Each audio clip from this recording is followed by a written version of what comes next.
I would say there's less reason for the PlayStation now. I feel like they're getting left behind with the times. By wall gardening themselves. By wall gardening themselves. I look at PlayStation and I see the price of the accessories. Yes. And I go, nah. Yeah.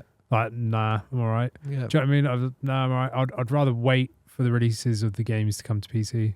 But you spent £80 on a DualSense controller. Yeah.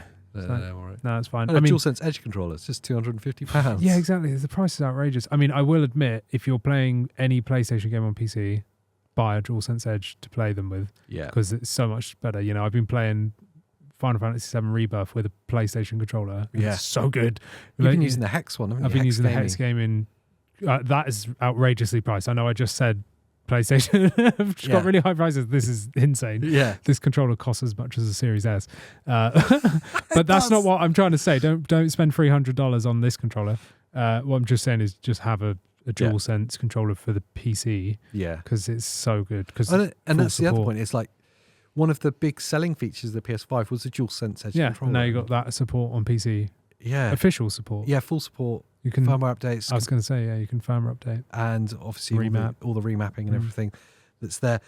So if we're killing Xbox if we're putting Xbox in room 101 because there's no point for it to exist anymore, because of multi-platformism, then the same has to be true of PlayStation because that's happened.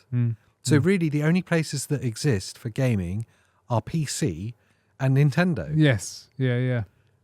So if we're killing Xbox, we have to kill PlayStation as well. I can't wait for that to be clipped out. I personally think that Xbox and Microsoft are on something. You know? I think they are. I think it's the way forward. The Play Anywhere thing is genius. You know, like I want to be able to continue. And what I really like about Xbox as well is a lot of the titles going forward are you buy it on Xbox, you also automatically have the PC version. Such a good thing. But that's what I hated about having all systems prior. It's like, okay, I'll have to rebuy it on. Same's not true for PlayStation. No, is it? exactly, yeah. So until a PlayStation PC launcher comes out, that's linked to your PSN account, which obviously throws up its own issues. Yeah, there was some. One of the channel members actually pointed out, Temperius, Jamie pointed out that I did it in the news thing that they had got rid of PSN logins for PC games. Spider-Man 2 was coming out.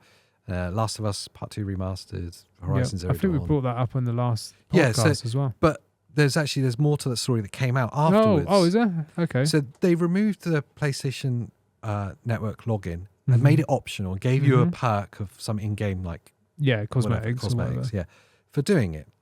And I was like, oh, that's really great. It's really great to see they finally listened to players, and perhaps this will start seeing those games being able to be played in wider territories. No. They've removed the games from the territories where they don't have a PlayStation Network.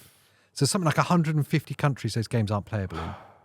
So they've just shot themselves in the foot. So this is an example of why PlayStation suck, because they're backwards. They are backwards. Like, why? If you're making it optional, why would you only release it in a country where here's a solution it can be there? If you want to be Apple, which they clearly do, yeah, I'm fine with it. I love PlayStation. Okay, I'm fine with you doing that. Nintendo do a pretty good job of it. Yeah, they're not as overpriced like Sony are, but if that's what their direction they want to go, do that. Be a walled garden. Yes. Be totally exclusive. Your controllers don't work on PC. Yeah. Your stupid VR headset doesn't work on PC. Your games aren't available on Steam. Yeah. Stop it. Yeah. You're either in or out, but this half in, half out, it just gets, and especially the PC market, it gets players really upset. Yeah, absolutely, and it should. And I would say that PC gamers are more likely to vote with their feet than any other camp. They're more likely to go, do you know what? Screw your game. I'm not going to play another PlayStation game. I know that definitely happened with the PSN, the network thing, the login thing. It's just stupid. Why make it removable, but then not offer it to countries that can't have a PSN account? Like, what? It's obscene. Doesn't make any sense. It's a real shady move. It felt dirty. Yeah. But what I will say is kind of the point you were getting to is the age. I think Microsoft are absolutely right with this, because I think the age of exclusivity is over. It's dead. We're past it now. Yeah, absolutely. Yeah. And I think we're also in an age where a lot of us gamers, especially us, are we millennials? Is that what we are? Whatever we are. Yeah. Old. Old now. I think us that grew up with gaming, Yeah, we are millennials. Yeah. we are far more likely now to have multiple platforms in which we play on, and multiple different screens in which we engage with, maybe even at the same time. But yeah, well, Like I mean, Neo. yeah.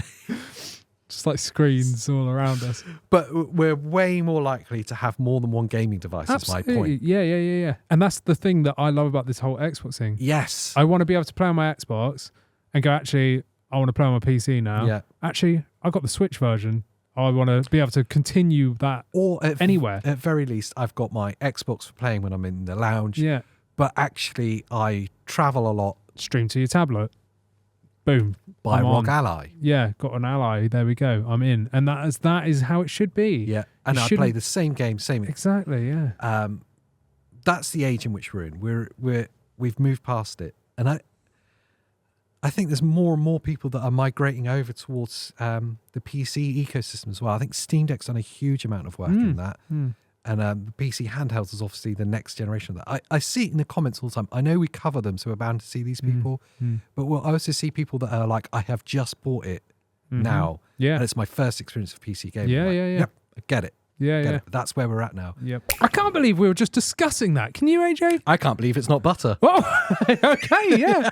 All right, yeah. Yeah, that too. Yeah. Yes, what were we discussing? I don't know, because can't we remember. filmed this separately and slap it on the end in a really lazy... No, Do we? yeah. But if you enjoyed this, then maybe watch the full video, the Yes. full podcast. Yes. It's clicked right there. It's clicked right there. Oh, I don't know what I'm saying anymore. And there's a button, and there's that button. Yeah. You should do them all. Do it all.